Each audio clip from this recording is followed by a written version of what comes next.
गंजाम जिला कोदला एनएससी ठारे मंगलवार दिन अध्यक्ष सूर्यनारायण नायक तत्वावधान में विभिन्न उन्नयन कार्यर भित्तिप्रस्तर स्थापन सह बैठक में जोगदेले कविसूर्यनगर विधायक प्रताप चंद्र नायक। कोदला मेडिकल परिसर में 30 शଯ୍या विशिष्ट कोठरी निर्माण, बेलपड़ा ठारे फेवर रास्ता श्मशान निर्माण, धर्मबंधर पुनरुद्धार और नवीकरण, कवर स्लाब सहित फेवर रास्ता और ड्रेन निर्माण, स्कूल ठारू नृसिंह मंदिर फेवर रास्ता निर्माण कार्य प्राय 14 कोटी टंकार भित्तिप्रस्तर स्थापन कर सांसद नाम फलक लेखा जाई नथिबा प्रतिवाद रे कोदला मेडिकल निर्मित फलक को किछि समय पूर्व भांगी दिया जाइथिले मध्य पुनर्बार लेखा जाई भित्तिप्रस्तर स्थापन करथिले।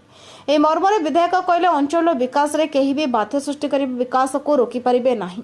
निर्वाचन मंडल विकास को गुरुत्व देबा डबल इंजन सरकार को सफलता कोदलार विकास सरकार जनहितकर योजना गुड़िक विषय जनसाधारण को सचेतन कराइथिले विधायक। एथिरे निर्वाही अधिकारी कृष्णचंद्र रथ, काउंसिलर समेत अनेक सरपंच, समिति सभ्य, मंडल उपसभापति, संपादक, पंचायत प्रमुख, अन्य कार्यकर्ता सहित अनेक महिला उपस्थित थिले। आशीर्वाद आपन भल पाइबा आज हमको सेवा करिवार सुजोग दैछथि।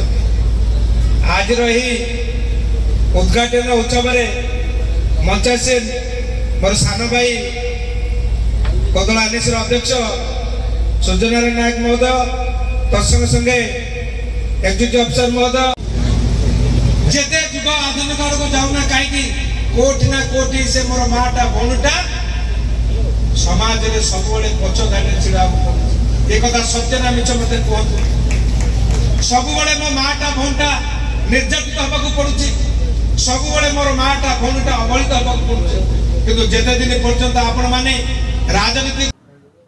कोदलार कृष्णचंद्र पलाईंक रिपोर्ट, नायपति टीवी।